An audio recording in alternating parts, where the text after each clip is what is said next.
Guys, so welcome back again to my YouTube channel. So for today's video is i-share ko sa inyo yung video na in-interview si Mr. Beast. With the videos I was making when I was a smaller. Kung kilala niyo si Mr. Beast is si Mr. Beast meron siyang 60.1 million subscribers as of now April 19, 2021. So si Mr. Beast po is nag-umpisa lang po siya sa sa video gaming. Si Mr. Beast sa A few moments later. So ngayon, isi-share ko yung video na in-interview siya and kung paano dumami yung viewers natin sa ating mga YouTube channels. And sa mga kagaya kong small YouTuber lang guys, panoorin natin to at intindihin bawat words na sinasabi ni Mr. Beast dahil makakatulong to sa... So ito na guys, panoorin na natin. So let's go. So ayun guys, so andito na si Mr. Beast. With the videos I was making when I was a smaller creator, I genuinely felt like, the algorithm hates me or this is unfair. But I just wasn't making content that deserved to get views. I don't know a nice way to put it. So I'm glad I'm talking about myself, because anyone else I'd feel bad. But I mean, you just look at the retention graphs. People would click off at the beginning. People didn't know sometimes what they're clicking on. And like, if I wasn't retaining a viewer, just why would it make sense for you to promote it? Like, why would you promote a 10-minute video that people watch on average a minute and a half? It just doesn't make sense.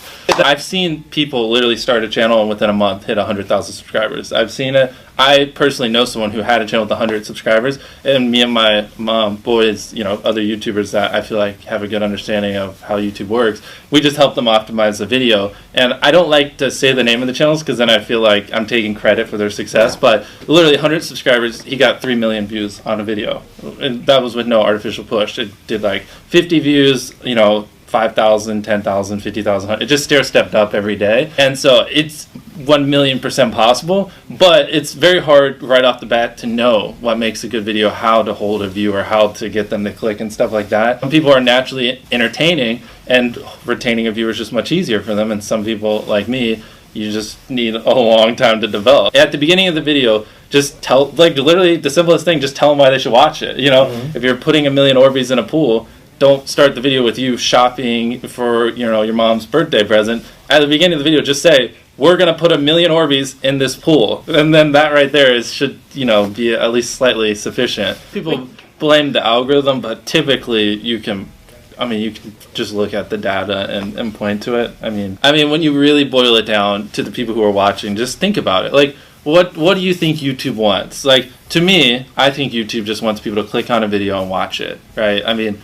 that's how they get their ad revenue. That's how they keep viewers happy and stuff like that. I mean, I'm sure comments like stuff like that. But at the end of the day, they want you to click, watch a video, click, watch a video, and just do that as long as possible. So to me, what's important is click-through rate, getting people to click on your video, and then average view duration, average view percentage, or just relative retention, and having them watch it. If people are clicking your video more than they click other videos, and they're watching it longer than they watch other videos, as simplistic as that is, that's like what YouTube wants, and I think that's how you just be successful. Well, obviously everything starts with an idea, and for me, I like to make my videos a little longer, so that's a big part of what ideas we do.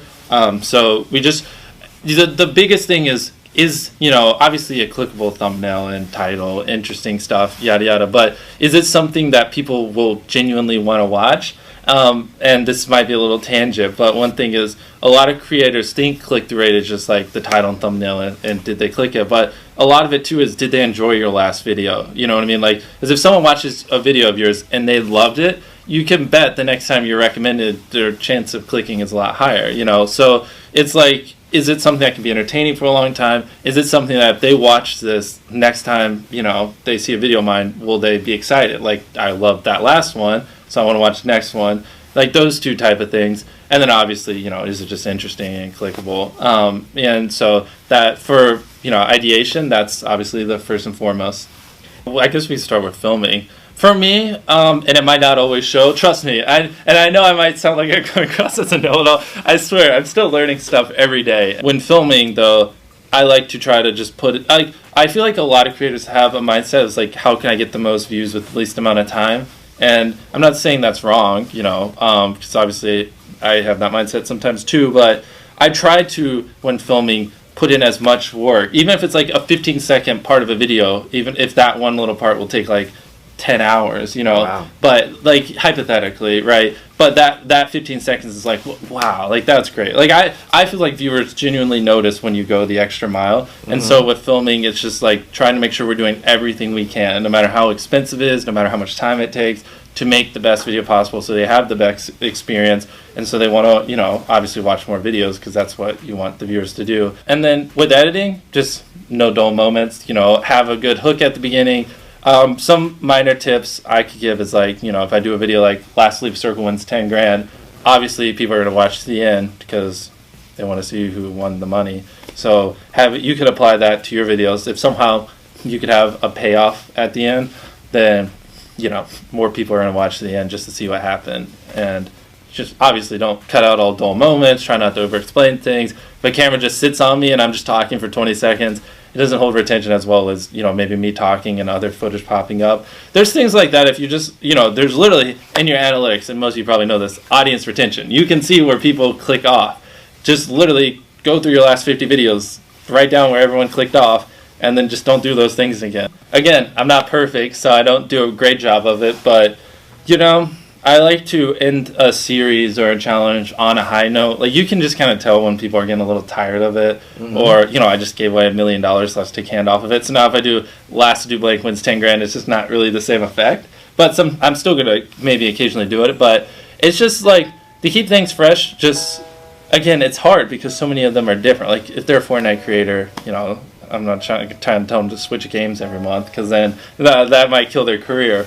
But for me, I just like to, you know, don't milk a series too hard. You know what I mean? Keep it fresh and always try to introduce things here and there. And then if it works well, take it and run with it for a little bit, then introduce something else new.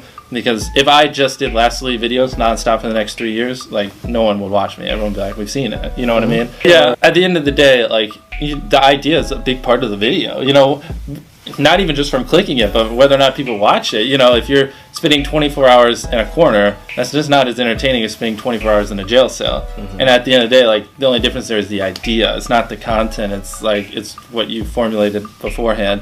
So yeah, like, I like to spend an hour a day. You know, it's dwindled recently. We have a lot of ideas, but if you spend an hour a day thinking of ideas, it's pretty hard to not expect your channel to do better. You know, unless you're just not executing them properly. But it was after. It was like I was like literally like, I gotta make this work. So I was doing everything I could, like, nonstop. Chances are, like, to have a video go viral, people need to watch it for a really long time, and high percentage need to click on it. So yes, it sounds like people just don't watch it. It's long watch time, and that's true. You're right. It's really just a formula of clicking and yeah, watch it. I mean, like, people overcomplicate the algorithm. Like, if people click on your video and watch your video, they don't care about comments or likes. None of that matters. They just want you to click and watch. Yeah, it's funny because people tell me, oh, well, there's an algorithm shift 2 months ago and this and that. I'm like, what are you going on about? You know, like, the core principles have been the same for like the last 6 years. Yeah, and you got to work smarter, not harder. I mean, some people, I say this analogy a lot, but since we're on the topic, I think for most smaller channels,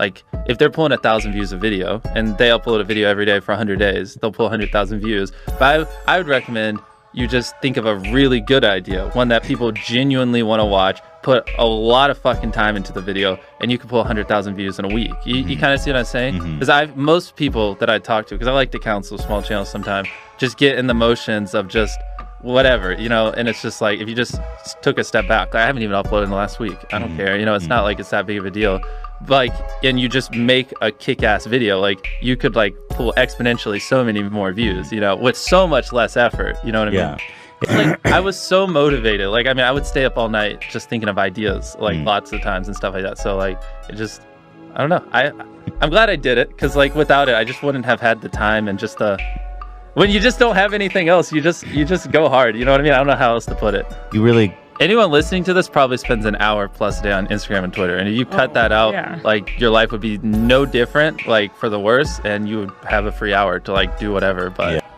I actually speak, since we're talking about the hustle, I love when people like grind on YouTube for like a year or two and they're like, oh, it's impossible, or, and then I'm like, that's rookie numbers, since we're on the subject. No, absolutely. Something a lot of people forget is like on Suggested on phones, thumbnails are really small. So like people are editing thumbnails full blown on their computer, and when you shrink it down, you can't see all these little things. When I first started, I got 100,000 subscribers with an iPhone, and this is an iPhone 5 that recorded in 30 FPS, terrible quality. So as you guys know, like, equipment's never an excuse, because like people were constantly roasting me for the quality when I first blew up. I was like, I don't have money, I don't know what to do.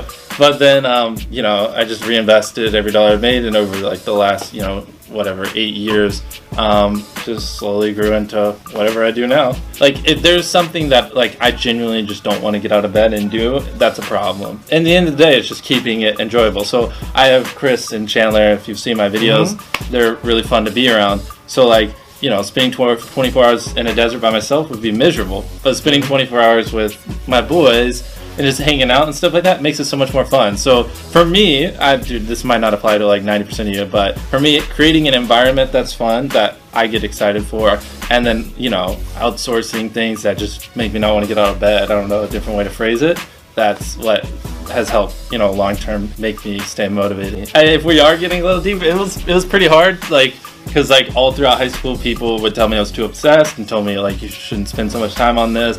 My mom and I fought constantly because like I just wanted to make videos instead of doing schoolwork. And when I dropped out of college, she kicked me out. You know, my mom's like really sweet and she cares about me, but she's like, go to college or leave. And I was like, I guess I have to leave. So it was a lot of ups and downs, and every part of the way, to me, because I just knew that this is what I wanted to do. I couldn't see a life where I wasn't a YouTuber. It was either I'm a YouTuber and happy, or I'm sad. Those are like the only two outcomes. So I just kept making videos and persevering, and a big thing is I tried to connect with other YouTubers, because a lot of what I know and what I've gone over, I wouldn't know without other YouTubers. So I would constantly spam like a dozen YouTubers a day, and like the first few people that I finally got in contact with, I learned so much off of, and they helped me understand how to make an